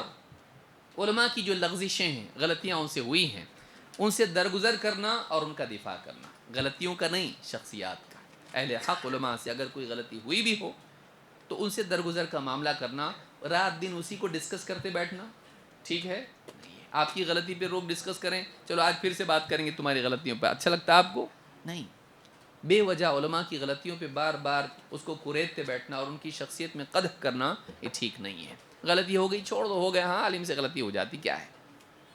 تو ایسا جو بھی علمی غلطیاں علماء سے ہوئی ہیں ان کے ساتھ درگزر کا معاملہ کرے. وہ بھی انسان تھے، ان سے بھی غلطی ہوتی ہے. اللہ کے نبی صلی اللہ علیہ وسلم فرماتے ہیں اذا حکم الحاکم فاجتہد ثم اصاب فلہ اجران. اگر ایک مجتہد اجتہاد کرے، خوب محنت کرے نتیجے پر پہنچنے کے لیے، تحقیق کرے اور اس کے بعد فیصلہ کرے اور صحیح فیصلہ نکل گیا، 2 اجر اس کو ملیں گے. اور اگر اس نے اجتہاد کیا اور فیصلہ کیا تو اس میں خطا بھی ہو گئی، 1 اجر اس کو ملے گا. معلوم ہوا کہ عالم اگر صحیح طور سے تلاش اور تحقیق کی پوری محنت کرتا ہے اور پھر غور و فکر کر کے فتویٰ دیتا ہے، فتویٰ غلط ہو تو جہنم میں جاتا ہو، بلکہ کیا ہوتا ہے اس کو 1 اجر ملتا ہے. کس کا؟ غلط ہونے کا، محنت کرنے کا. اور اگر صحیح ہو اس کا فیصلہ تو 2 اجر ملتے، ایک فیصلہ کے لیے محنت کرنے کا اور دوسرا صحیح نکلنے کا. تو ثواب کا اور اجتہاد کا دونوں کا اجر ملتا، یا کم سے کم اجتہاد کا ملتا ہے، ثواب کا نہیں ملتا. تو ایسا نہ ہو کہ ایک عالم اللہ کے نزدیک غلطی کر کے بھی ثواب کا حقدار ہو اور آپ اس کی برائی کر کے گناہ کے حقدار بن جائے. اتنے بڑے بڑے امام، اتنے بڑے بڑے علماء، آپ ان کے بارے میں الٹی سلٹی باتیں اپنی زبان سے نکال کے اپنی آخرت خراب کریں، جبکہ ان کو اپنی غلطی کے باوجود ثواب مل رہا ہو اللہ کے پاس. تو یاد رکھنا چاہیے کہ علماء کی لغزشوں سے درگزر کرنا چاہیے.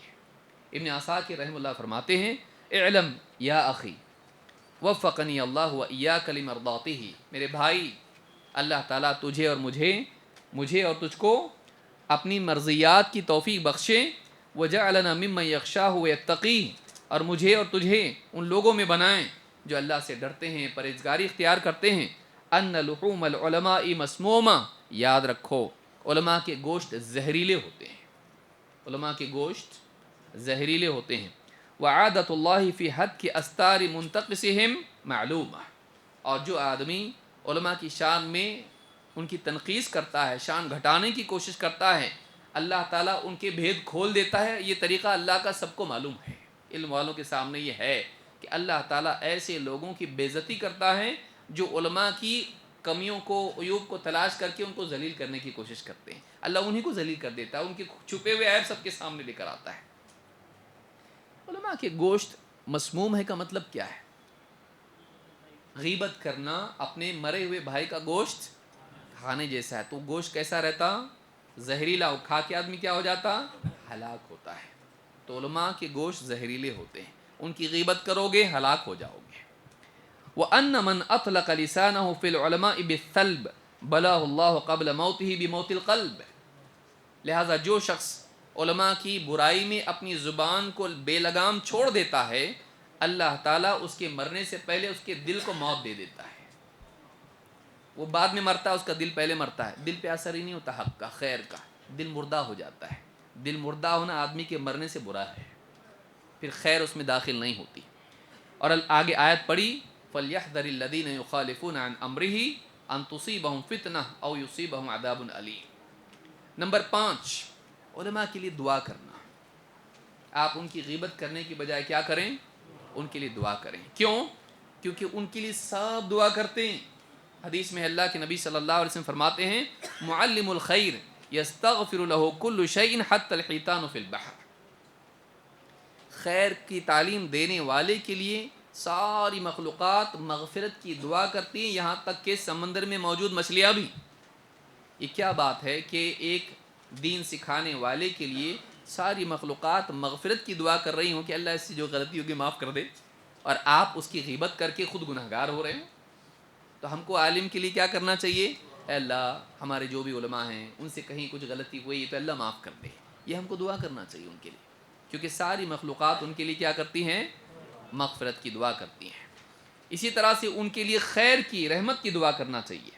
ابو امامہ الباہلی کہتے ہیں ذکر لرسول اللہ صلی اللہ علیہ وسلم رجلان احدہما عابد والآخر عالم.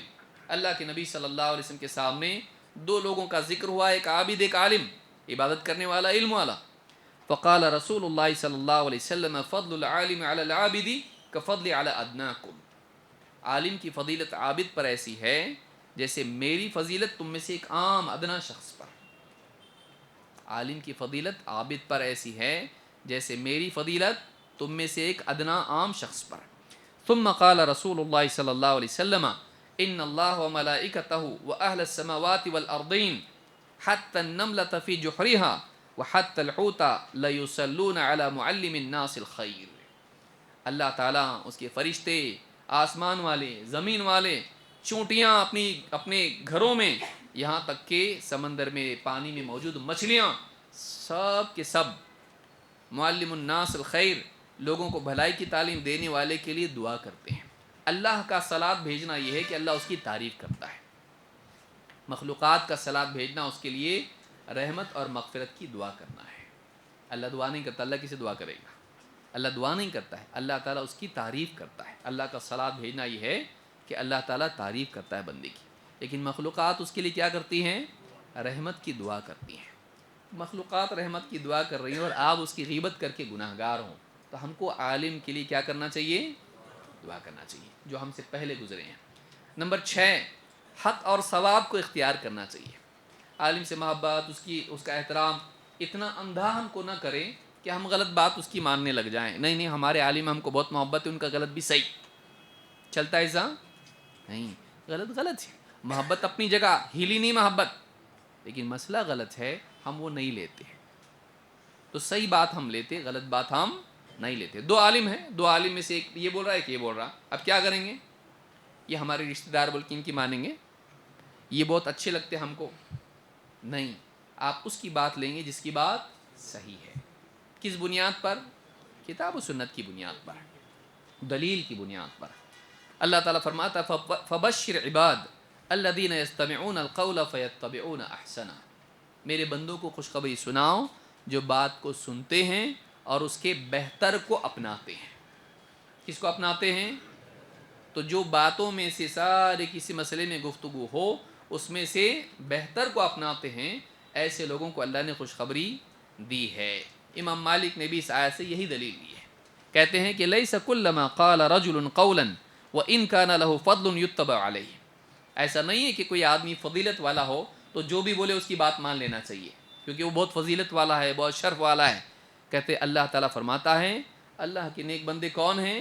جو بات کو سنتے ہیں اور بہتر بات کی پیروی کرتے ہیں.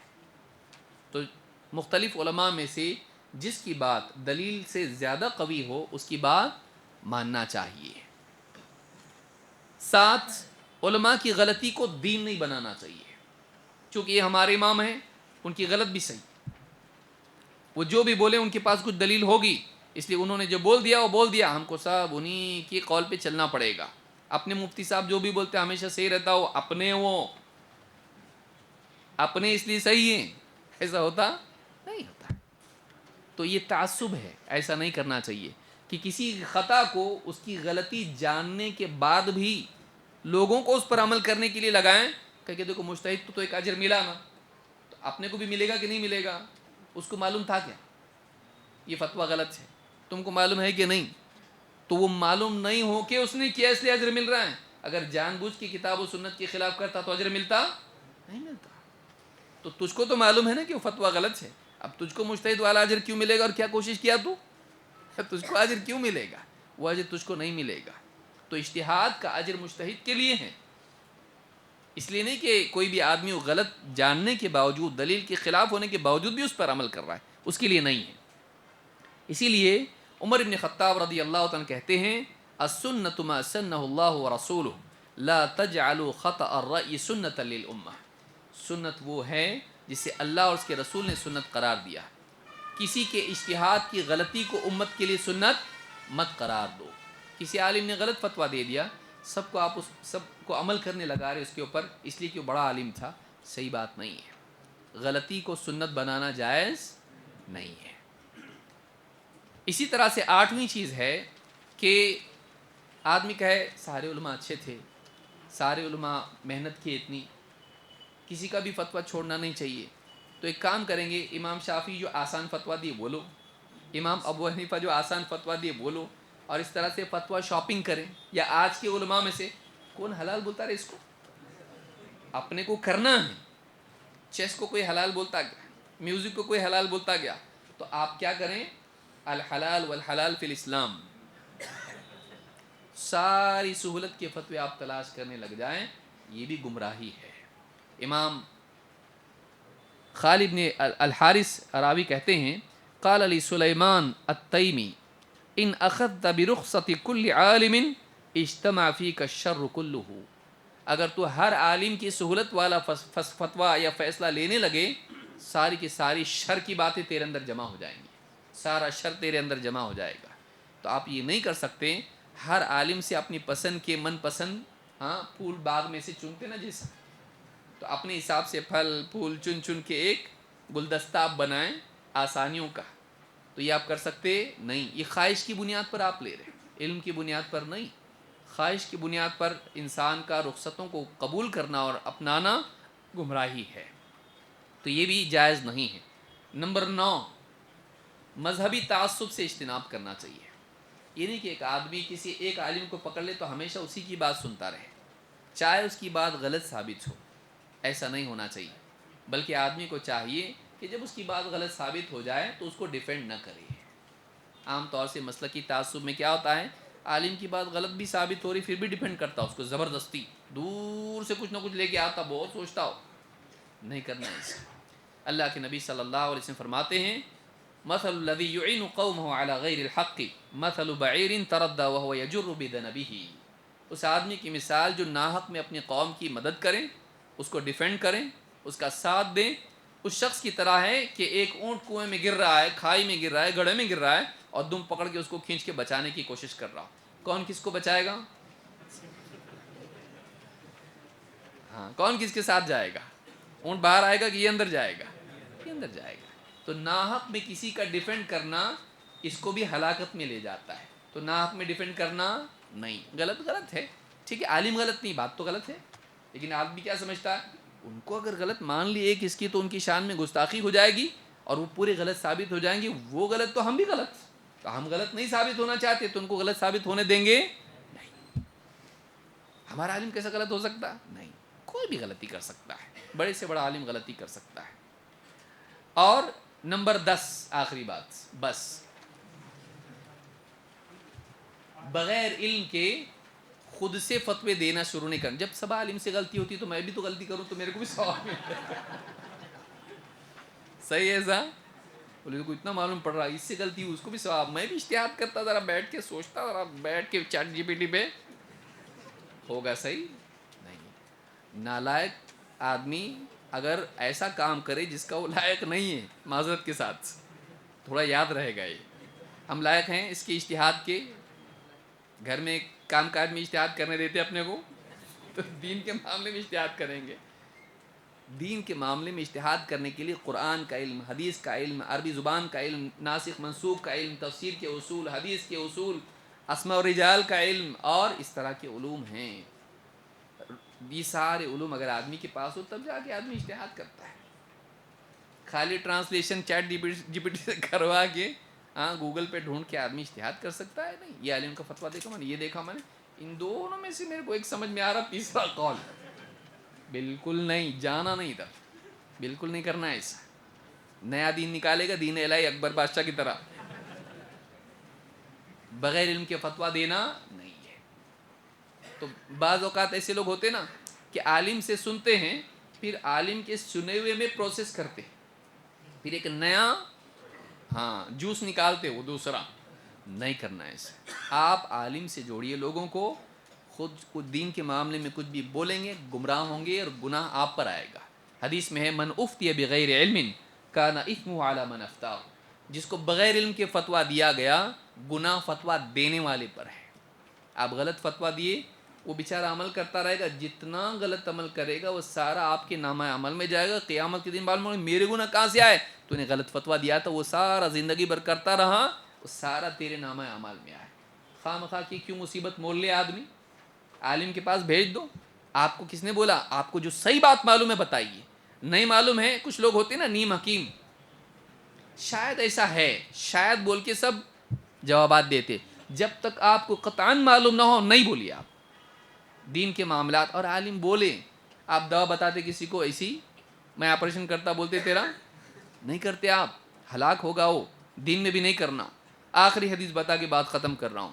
اللہ کے نبی صلی اللہ علیہ وسلم فرماتے ہیں القضاۃ ثلاثہ، قاضی تین طرح کے ہیں، فیصلہ کرنے والے، جج. اثنان فی النار وواحد فی الجنہ، دو جہنم میں جائیں گے، ایک جنت میں جائے گا. رجل علم الحق فقضى به فهو فی الجنہ. ایک وہ شخص ہے جس نے حق کو جانا، حق کے مطابق فیصلہ دیا، جنت میں گیا. حق کو جانا، اسی کے مطابق فیصلہ کیا، کہاں گیا؟ جنت میں. ورجل قضى للناس على جهل فهو في النار.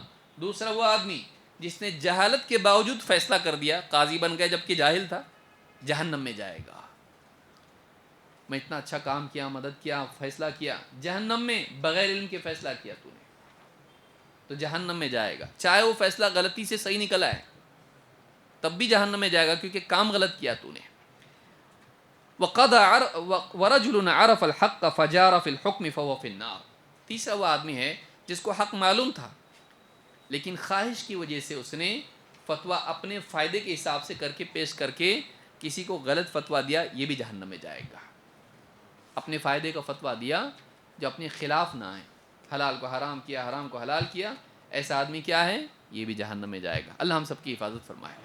تو یاد رکھیں کہ مفتی نہ بنیں، علماء کو اپنا کام کرنے دیں. جیسے ڈاکٹروں کو آپ اپنا کام کرنے دیتے ہیں، علماء کو بھی اپنا کام کرنے دیں.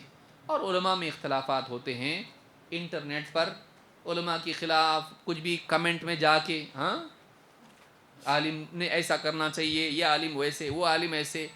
اور بعض اوقات بدتمیزی تک آدمی آتا ہے. مت کیجیے ایسے. علماء کا احترام رکھیے. علماء کے آپس کے اختلاف میں کسی کے خلاف آپ مت بولیے. اہل حق علماء کی بات کر رہا ہوں، اہل باطل کا رد وہ علماء بھی کریں گے، آپ کیوں کرتے ہیں؟ لیکن اہل حق علماء میں بھی اختلاف ہوتا ہے. تو آپ میرے علاقے کا، تیرے علاقے کا، میرا خاندان والا، تیرا خاندان، میرے کو بہت اچھے لگتے، تیرے کو نہیں اچھے لگتے، ایسا اگر آپ اپنے اپنے طور پر علماء کی تقسیم کر کے ان کی طرفداری میں ان کے بارے میں بولیں، ان کی طرفداری میں ان کے بارے میں بولیں، مت کیجیے. انٹرنیٹ کو اس کے حال پہ چھوڑ دیجیے. فیس بک خاص طور سے، فیس بک کے اوپر ایک دوسرے کے چہرے بگاڑنے میں لوگ لگے رہتے ہیں. مت کیجیے، مت کیجیے. اپنی آخرت کو بنانے میں، عبادات میں، دعا، ذکر، استغفار، تلاوت، علم حاصل کرنا، علم سکھانا، گھر والوں کی اصلاح کرنا، اس میں لگیے. انٹرنیٹ پہ جا کے وہاں آپ بہادر بن کے ساری دنیا کی اصلاح کرنا اور گھر میں اندھیرا،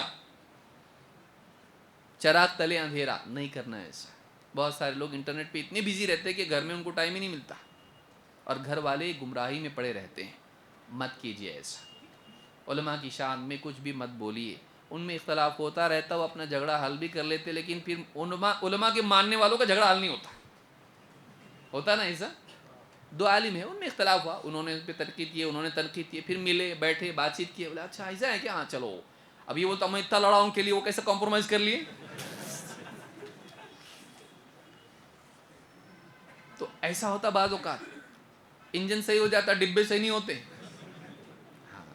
تو ایسا نہیں کرنا. تو عوام کے جو اختلافات ہوتے ہیں وہ جھگڑے ہوتے ہیں. علماء کی جو اختلافات ہوتے ہیں وہ علمی اختلاف ہوتا ہے.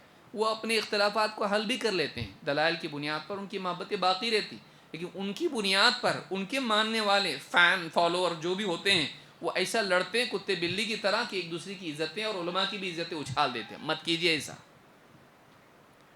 انتظار کیجیے, ان کو حل کرنے دیجیے. جلدی کودیے مت جھگڑے میں, اختلاف میں بہت جلدی کودیے مت, ان کو ٹائم دیجیے, وہ حل کر لیں گے اپنے اختلافات کو. آپ مت پڑیے اس میں, الا یہ کہ وہ کوئی گمراہ عالم ہو.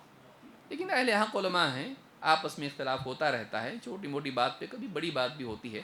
ان کو ٹائم دیجیے, علماء کے اختلافات علماء حل کریں. عوام اس میں جائیں گی. ہاں, ڈاکٹر لوگ بولے تم ہٹو, تمہارے کو نہیں آ رہا, ہم کرتے ایسا. پیشنٹ اٹھ کے بھاگ جائے گا, میں اس کے ہاتھ میں مرنا پسند کروں گا لیکن تیرے ہاتھ میں نہیں آؤں گا. تو علماء کے بارے میں بد زبانی نہ کریں, چاہے وہ مسجد کا ایک عام امام کیوں نہ ہو. وہ کچھ تو ہے نا, آپ کی نمازوں میں آپ کی امامت کر رہا ہے, آپ کو قرآن سکھا رہا ہے, آپ کو دعائیں سکھا رہا ہے. اس کا کچھ مقام نہیں ہے کیا امت میں؟ معلم الناس الخیر کے لیے آپ نے دیکھا نا, اس کا بہت بڑا علامہ ہونا ضروری ہے. وہ معلم ہے, لوگوں کا دین سکھاتا ہے, اس کے لیے ساری مخلوقات مغفرت کی دعا کرتی ہیں. تو علماء کی قدر کریں اور ان سے دین سیکھیں, ان کے لیے دعا کریں. اگر کچھ کمی کوتاہی ان میں ہے معاف کریں, درگزر کریں. بہت ہوا اصلاح کیجیے, پیار محبت سے بولیے آپ میرے سے زیادہ جانتے لیکن یہ ایسا ایسا آپ کی بات ہے میرے کو سمجھ میں نہیں آتی, ہو سکتا میں غلط ہوں. بولنا بھی طریقہ سلیقہ ہوتا ہے. عالم ہو کے ایسا کرتے کیا تم لوگ؟ تو یہ طریقہ ہمارا ہے بات کرنے کا. اللہ ہدایت دے. تو آج کی مجلس بہت طویل ہوئی اور معذرت کے ساتھ 15 منٹ میں نے زیادہ لے لیے, لیکن یہ بہت ضروری چیزیں تھیں جو آج ہم نے سنی. اور اللہ آپ لوگوں کو بہت بہت بہت جزائے خیر دیں کہ آپ لوگ دن بھر بیٹھے رہیں. اور ایک جگہ بیٹھنا, زندگی میں شاید نہیں بیٹھے ہوں گے اتنا, دینی مجلس میں اتنا لمبا وقت بیٹھنا ایک بہت بڑا مجاہدے کا کام ہے. آج کے دور میں کوئی بھی نہیں بیٹھتا اتنا سکیڑ کے, پیچھے سے آگے ہٹو, آگے ہٹو, کہاں جانا, وہاں جانا کیا سوچے گا لوگ, کتنا آگے ہٹے.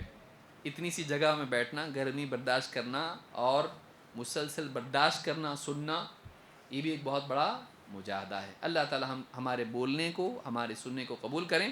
اس طرح سے 2-3 مہینے میں پروگرامز ہوں گے.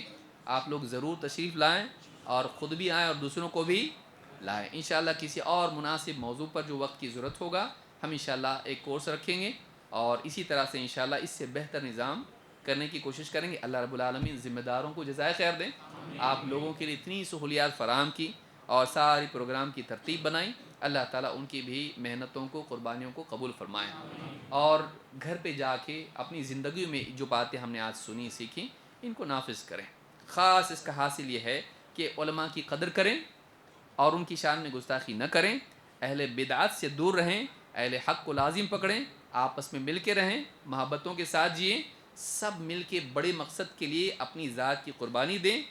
جو صلاحیت اللہ نے آپ کو دی ہے اس کو دین کی خدمت میں لگائیے تاکہ دین کا کارواں آگے بڑھے. ٹھیک, اللہ تعالی ہم سب کو اس کی توفیق عطا فرمائے. اقول هذا واستغفر الله لي ولكم.